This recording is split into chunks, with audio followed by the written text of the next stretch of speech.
Assalamualaikum warahmatullahi wabarakatuh. Alhamdulillahirrabbilalamin. Anak-anak, kembali lagi bertemu dengan saya, Bu Zulfina Zakiyah. Di sini kita akan mempelajari PAI kelas 8B, yang mana tentang kita sudah memasuki materi tentang lebih dekat kepada Allah dengan mengamalkan sholat sunnah. Namun sebelum kita memasuki materi ini, alangkah baiknya kita berdoa bersama. Berdoa mulai.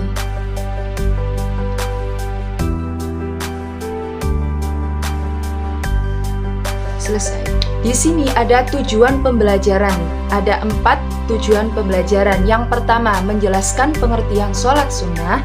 Yang kedua, menjelaskan pembagian sholat sunnah. Dan yang ketiga, menjelaskan macam-macam sholat sunnah berjamaah. Yang keempat, menjelaskan macam-macam sholat sunnah munfarid. Nah, sebelum kita memasuki materi yang pertama, yaitu sholat sunnah. Di sini sholat sunnah dibagi menjadi 3, yaitu sholat sunnah berjamaah, sholat sunnah munfarid, dan sholat sunnah jamaah dan munfarid. Nah, nanti di masing-masing bab ini ada macam dan ketentuannya serta bagaimana tata cara dan praktiknya. Yang pertama yaitu sholat sunnah berjamaah. Nah, bagaimana sih sholat sunnah berjamaah itu? Nah, di sini pembagiannya ada 5. Pada sholat sunnah berjamaah ini ada 5. Yang pertama yaitu sholat Idul Fitri. Yang kedua sholat Idul Adha. Yang ketiga sholat kusuf atau gerhana matahari. Dan yang keempat sholat khusuf atau gerhana bulan. Dan yang terakhir sholat istisqa. Jadi diingat-ingat ya anak-anak, kalau sholat sunnah berjamaah itu ada 5. Sholat id tadi 2 sholat id, sholat kusuf, sholat khusuf, dan sholat istisqa. Jadi sholat id, sholat gerhana, baik gerhana matahari atau bulan, dan sholat istisqa. Selanjutnya yang pertama yaitu sholat Idul Fitri. Bagaimana pengertiannya sholat Idul Fitri? Nah, di sini pengertian dari sholat Idul Fitri yaitu sholat sunnah 2 rakaat yang dilaksanakan pada hari raya Idul Fitri pada setiap tanggal 1 Syawal setelah melaksanakan puasa Ramadan 1 bulan lamanya. Nah, jadi sholat Idul Fitri itu dilaksanakan setelah dilaksanakannya puasa Ramadan. Nah, hukumnya apa sholat Idul Fitri ini? Hukumnya yaitu sunnah mu'akkad atau sangat dianjurkan. Jadi sangat dianjurkan sekali untuk anak-anak ini untuk melaksanakan sholat Idul Fitri. Nah, ini kan 1 tahun sekali ya, jadi ini sangat dianjurkan sekali untuk sholat Idul Fitri. Waktu pelaksanaannya itu kapan? Yaitu sesudah terbit matahari sampai tergelincirnya matahari pada tanggal 1 Syawal tersebut. Jadi dari terbitnya matahari ba'da subuh, terbit matahari pagi itu sampai nanti sorenya. Jadi ketika tanggal 1 Syawal itu sampai dari pagi sampai sore, sampai terbenamnya matahari. Bisa dipahami ya? Kita lanjut. Yang kedua yaitu sholat, sebelumnya mohon maaf, untuk niat sholat Idul Fitri sendiri yaitu usolli sunnatal li'idil fitri rok'ataini lillahi ta'ala. Saya berniat sholat sunnah Idul Fitri 2 rakaat karena Allah Ta'ala. Selanjutnya yang kedua yakni sholat Idul Adha. Nah, pengertian dari sholat Idul Adha yaitu sholat yang dilaksanakan pada hari raya kurban atau hari raya Idul Adha. Nah, ini dilaksanakan pada bulan Dzulhijjah, sholat Idul Adha. Nah, hukumnya apa sholat Idul Adha tadi? Sama seperti sholat Idul Fitri, yaitu sunnah mu'akkad atau yaitu sangat dianjurkan. Nah, untuk waktu pelaksanaannya sendiri yaitu dilaksanakan pada pagi hari tanggal 10 Dzulhijjah bertepatan dengan pelaksanaan rangkaian ibadah haji di Tanah Suci. Nah, untuk niat dari sholat Idul Adha sendiri sama seperti yang Idul Fitri tadi, cuman diganti Idul Adha, yaitu usolli sunnatal li'idil adha rok'ataini lillahi ta'ala. Saya berniat sholat Idul Adha 2 rakaat karena Allah Subhanahu wa ta'ala. Selanjutnya yang ketiga yaitu sholat kusuf. Nah, pengertian dari sholat kusuf yaitu sholat sunnah yang dilaksanakan ketika terjadi gerhana matahari. Perlu diketahui di sini kalau kusuf kalau pakai kaf itu berarti gerhana matahari. Lain lagi dengan khusuf yang pakai kho itu berarti gerhana bulan. Nah, hukumnya apa? Di sini hukumnya yaitu sunnah muakkad, sangat dianjurkan. Lalu waktu pelaksanaannya sendiri yaitu mulai terjadinya gerhana matahari sampai matahari kembali tampak utuh seperti semula. Jadi mulai dari munculnya gerhana matahari tersebut sampai matahari sudah nggak gerhana lagi, sampai utuh kembali seperti semula. Nah, di sini ada hal yang membedakan antara sholat kusuf dibanding dengan sholat pada umumnya, yaitu dalam sholat kusuf setiap rakaat terdapat 2 kali membaca surah Al-Fatihah dan 2 kali ruku'. Jadi ketika takbiratul, seperti di gambar ini, takbiratul ihram lalu membaca Al-Fatihah, kemudian ruku', kemudian bangkit lagi untuk membaca Al-Fatihah, kemudian ruku' lagi dan bangkit lagi untuk melaksanakan i'tidal. Jadi itu perbedaannya sholat kusuf dibanding dengan sholat pada umumnya. Selanjutnya yang nomor 4 yaitu sholat khusuf. Nah, pengertiannya yaitu sholat sunnah yang dilaksanakan ketika terjadi peristiwa gerhana bulan. Nah, jadi kalau khusuf yang pakai kho itu berarti gerhana bulan, sholat untuk gerhana bulan.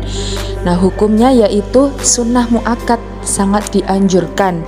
Nah, untuk waktu pelaksanaannya sendiri yaitu dimulai dari terjadinya gerhana bulan sampai bulan tampak utuh kembali, sama seperti gerhana matahari yang tadi.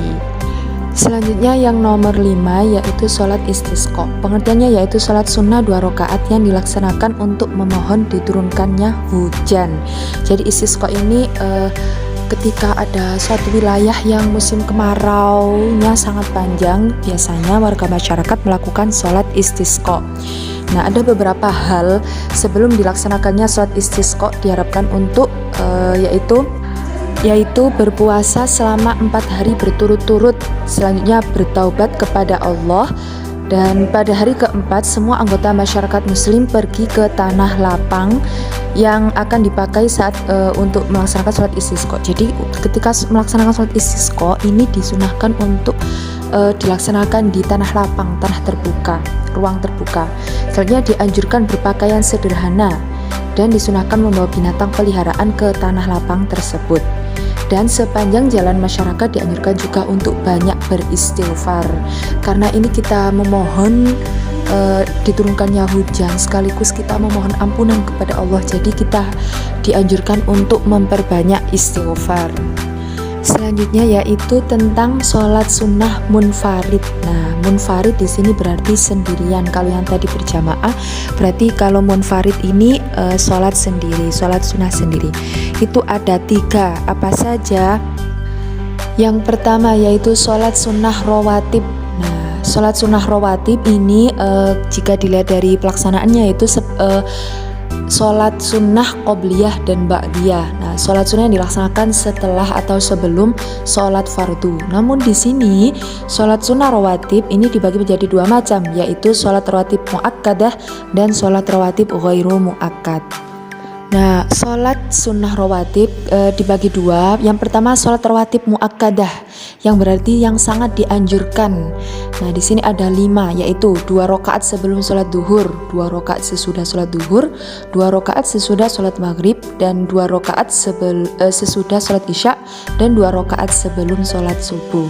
Diingat-ingat ya anak-anak, ini 5 sholat sunnah yang sangat dianjurkan atau sholat sunnah rawatib muakkadah. Selanjutnya yang sholat rawatib ghairu muakkadah, yang berarti yaitu cukup dianjurkan. Nah, yaitu 2 rakaat sebelum duhur selain 2 rakaat yang muakkadah, 2 rakaat sesudah duhur selain 2 rakaat yang muakkadah, 4 rakaat sebelum asar, dan 2 rakaat sebelum maghrib. Jadi ini yang termasuk ke dalam sholat sunnah ghairu muakkadah atau yang cukup dianjurkan. Kedua yaitu sholat tahiyatul masjid. Sholat tahiyatul masjid. Apa pengertiannya sholat tahiyatul masjid? Yaitu sholat sunnah yang dilaksanakan untuk menghormati masjid. Nah, ini sholat sunnah yang disunahkan ketika kita awal memasuki masjid. Jadi kita bisa melaksanakan dulu sholat sunnah tahiyatul masjid. Untuk niatnya yaitu usolli tahiyatul masjidi rok'ataini sunnatan lillahi ta'ala. Saya berniat sholat sunnah tahiyatul masjid 2 rakaat karena Allah Ta'ala. Bisa dipahami ya. Yang terakhir yaitu sholat istikharah. Apa pengertian sholat istikharah? Yaitu sholat dengan maksud untuk memohon petunjuk kepada Allah Subhanahu wa Ta'ala dalam menentukan pilihan terbaik di antara 2 pilihan atau lebih. Nah, mungkin ini tidak asing ya dengan sholat istikharah ini. Ini untuk ketika kita masih ragu-ragu akan pilihan kita bisa memantapkannya dengan melakukan sholat istikharah. Untuk niatnya sendiri yaitu sholli sunnatal istikharati rok'ataini lillahi ta'ala. Artinya, saya berniat sholat sunnah istikharah 2 rakaat karena Allah Ta'ala. Sekian penjelasan dari saya tentang materi tadi dari awal, yaitu sholat sunnah munfarid, sholat sunnah berjamaah, sholat sunnah munfarid. Tinggal 1 materi lagi yaitu sholat sunnah munfarid dan berjamaah beserta tata cara dan pelaksanaannya. Itu kita masuk di pertemuan selanjutnya. Nah, untuk anak-anak jangan lupa untuk mengerjakan tugas yang telah disediakan di Google Classroom. Jika masih ada pertanyaan bisa ditulis lewat kolom komentar Google Classroom atau chat via WhatsApp. Nanti insya Allah akan saya jawab. Dan tetap semangat, jaga kesehatan dan jangan lupa mengerjakan tugas. Akhirul kalam, sebelum kita tutup, mari kita berdoa bersama-sama, doa kafaratul majlis. Bismillahirrahmanirrahim. Subhanakallahumma wa bihamdika asyhadu an la ilaha illa anta astaghfiruka wa atubu ilaik. Amin amin ya rabbal alamin. Terima kasih. Wassalamualaikum warahmatullahi wabarakatuh.